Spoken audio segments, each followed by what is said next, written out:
much, Stampin' Up, for hosting convention here in Charlotte. That is absolutely awesome. This has been a great convention. I have the privilege of sharing Bloom and Grow bundle with you.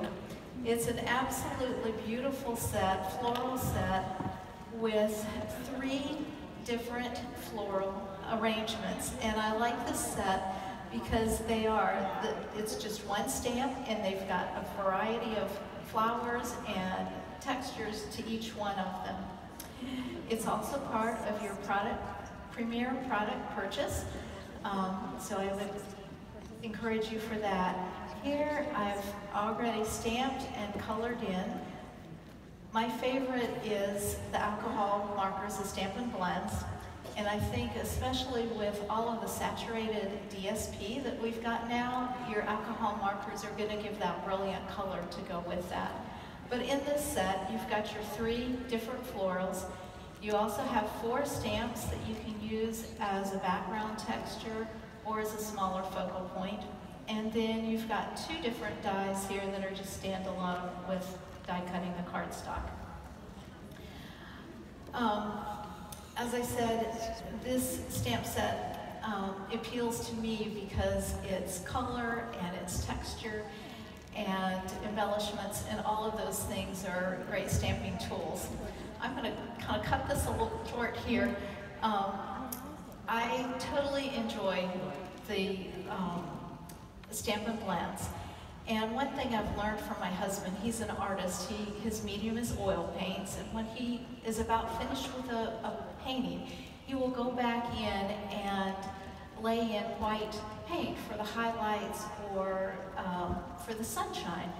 And so when I use my Stampin' blend, I will try to work quickly and a small flicking motion. And in working quickly, I'm able to leave random sunlight, little highlights on my flowers especially. So that's what it looks like.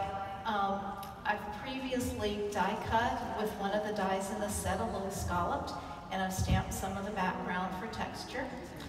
And then this is what my final card looks like.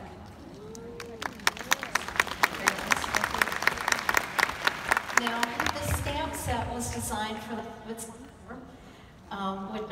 is totally me. I like to add embellishments and texture and all those good things, but I have some ideas for simple stamping too. I have just done a quick wash with my alcohol marker, or aqua painter and ink pad, and then stamped with Memento ink, so I could also color in with my Stampin' blends. And then here's my final product here. One thing that you can upsell with a simple stamper or with an avid stamper to a beginner stamper is for an embellishment that they can afford for small prices, they can use the Wink of Stella, as I have used on all my projects here, and they can use it on all of their projects just as a beginner. One last thing I have for you. This card was made by repeatedly stamping with the stamparatus, incrementally moving down the plate. Just use one of your images and just ink and stamp and move down. And then I added 2 of the layering ovals and the sentiment, Let's Celebrate You, and some of the frosted florals, which I saw were in, pardon? Oh. Good, thank you. I saw the frosted floral embellishments were in the new catalog too, yay. There are more samples in the back. Hopefully, they've been back there, so hopefully you've gotten some pictures of this. I've totally enjoyed this stamp set, and I know you will enjoy it just as much as I have already. So thank you so much, and thank you, Stampin' Up.